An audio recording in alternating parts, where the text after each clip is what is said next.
very celebrated at the time, and they had a lot of resources to make a really big film after this little film was such a success.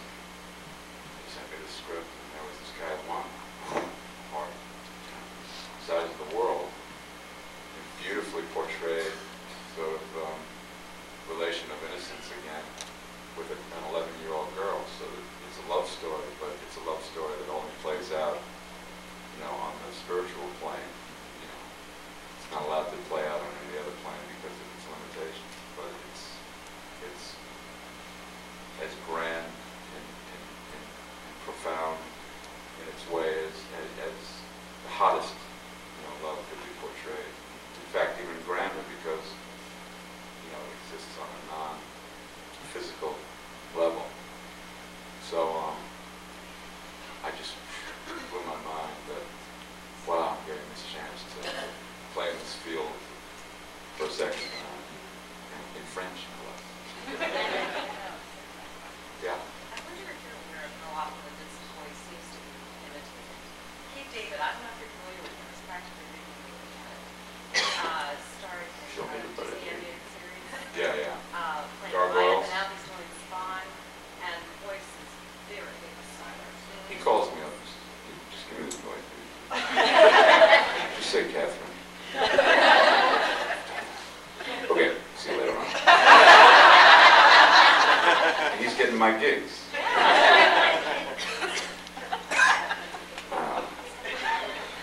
Do you do the Surge commercial? Yes. Huh?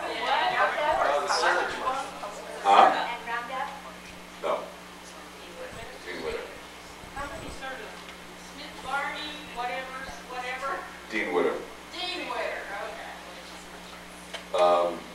2 certain commercials. And like 3 or 4 Dean Witter commercials. Yeah, in the back. I thought I heard that Self-Storage was going to be a film, or It was. It was called Tinseltown. It played for. In fact, it closed in the first reel. Dave saw it. There was never a film more deserving to close. Well, it was mostly hacked to death for political purposes. The director's cut was pretty funny, and then they took it away from him and thought they could do better, and it wasn't funny anymore.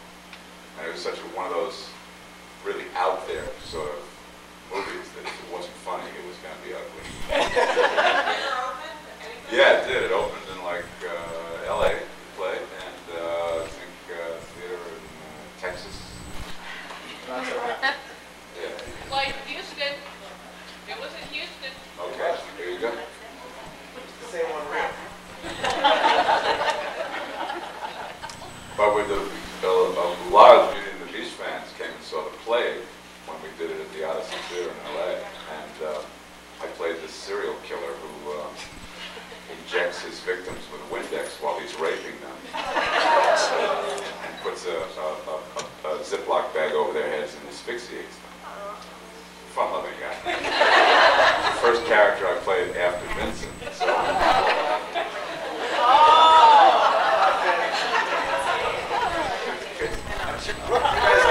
A lot of the LA fans, I'm sure, came and were surprised. I look out. By the way, it's a I look out in the audience, and these people would be going.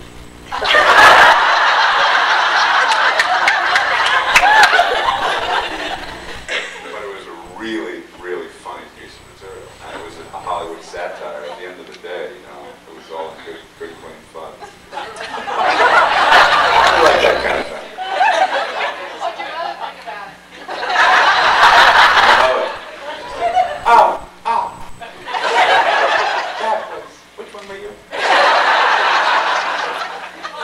We know you do the Vincent voice, and you've done one of the takes on Love Hope. Is there a chance that you would ever do another take as Ron reading poetry? Yeah, sure. That was a phenomenal experience because the poetry that Ron picked to be on the album, regardless of what voice you do it in, it's world-class stuff. I mean, it's, the authors that are represented and the works that are represented on that tape are really phenomenal.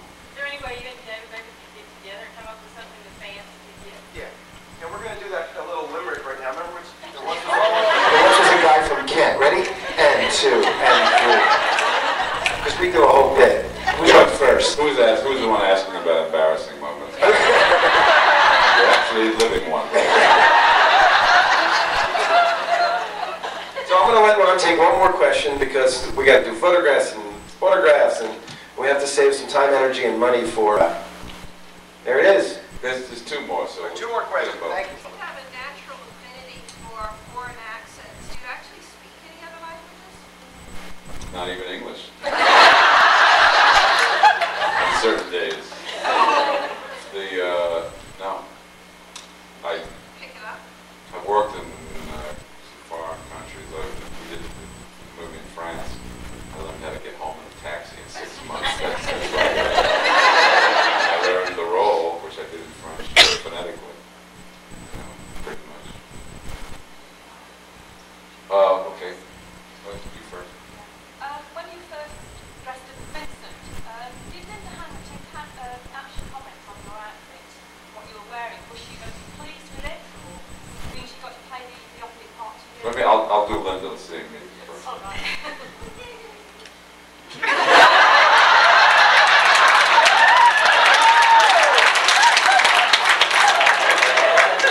called up the costumer and she said, "How come I don't look like that? I'm wearing these clothes." Linda was, she really dug the piece. That story. Do you play chess in real life, where you and Father used to? I know the rules of chess, but I'm not a good chess player at all. No. I don't have the patience for chess. It is boring sometimes. People say golf is boring. There's a lot of this in chess. I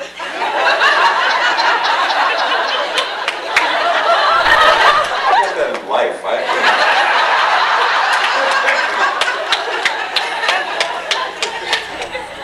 Yeah. Have you seen Roy lately? I was just asking about if anybody's seen him lately. No, I haven't. I haven't seen him. I spoke to him about 6-8 months ago. I have not seen him in a while. I'm due to see him. How's he doing? Anybody know? He's fine. Good. See, I knew who to ask. Is that it? One more. What happened to the portrait of Mr. Catherine? The big portrait. Olivia. I'm sorry, what was the question? Where's the original portrait of Louis Bluebird? I have that. Yeah, what happened? Yeah, I don't have that. I think Ron Perlman has that. Selfish.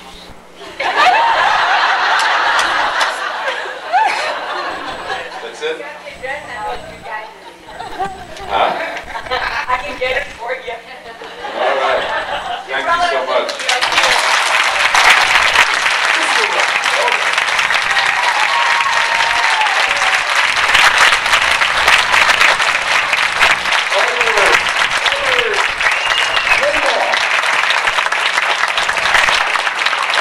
So while you're on there with cameras, and we're all up here, Edward's coming up, Linda's coming up, and then you probably want to get photographs of some of the people who worked on the show together. So why don't we all get together?